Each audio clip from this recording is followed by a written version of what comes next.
And welcome back to Primetime News. Yeah, and a special welcome once again to our viewers on TVJ International in the Cayman Islands and online at onespotmedia.com. Up first this evening, dozens of residents in St. Catherine were stunned after a few minutes of rain left sections of the parish underwater this afternoon. The rain got so intense that some motorists had to abandon their vehicles or risk being swept away by floodwaters, while scores of residents were marooned in other communities. Kalisha Williams has that story.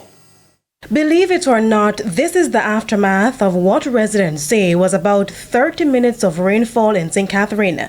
From Brunswick Avenue, St. John's Road, Fairview Park to McFarland Crescent, all submerged. The water burst the drains and canals and swept into homes. One resident who declined to appear on camera told our news team what happened. So every time when rain falls, it gets heavy, and then the rain come from over the cow pasture, come full up, and then come in through the back room, come into my part, come straight out to the road. In other areas, it was fight or flight, but the force of the water caused motorists to abandon their vehicles to escape the wrath of the flood.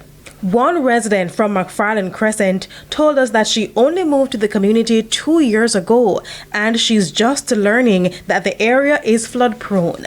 When we see the water start get higher and higher, we start, black up, but the blacking never help.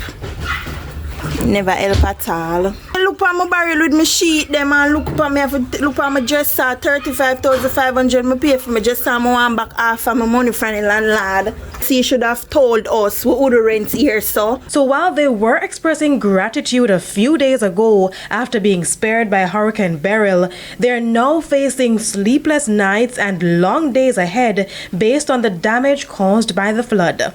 Look at my fridge. I'm afraid see they are black, me have to put it pan in there, so. This not fair for 44,500. You think it fair? We were also told that other communities were impacted, but our news team could only go this far, which means this is merely a fraction of the disaster. It kind of a draw now, so we could see what we're going later, because look at the rain that we done falling. Kalisha Williams, TVJ News.